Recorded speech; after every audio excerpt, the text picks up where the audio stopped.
Wall Street analistləri və onların al, sat və ya tut tövsiyələri bir çox investor üçün əsas bələdçi rolunu oynayır. Ancaq bu tövsiyələrə kör-körənə etibar etmək təhlükəlidir. Birincisi, analistlərin çoxu qısa müddətli düşünür. Onların hədəfləri adətən qısa müddət üçündür.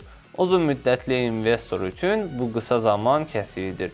İkincisi, analistlərin işlədiyi investisiya banklarının təhlil etdikləri şirkətlərlə çox vaxt başqa biznes əlaqələri, kredit, birləşmə və satın alma məsləhətləri və s. olur.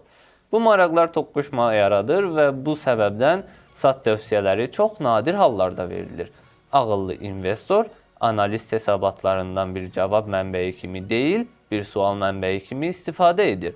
Analistin hesabatını oxuyun və özünüzə sual verin. Onun bu nəticəyə gəlməsinə səbəb olanlar nədir? Bu fərziyyələr məntiqlidirmi? Onun nəzərdən qaçırdığı bir risk və ya fürsət varmı? Analistlər sizin üçün işin bir hissəsini görə bilər, məlumat toplaya bilərlər, amma son təhlili və qərarı mütləq özünüz verməlisiniz.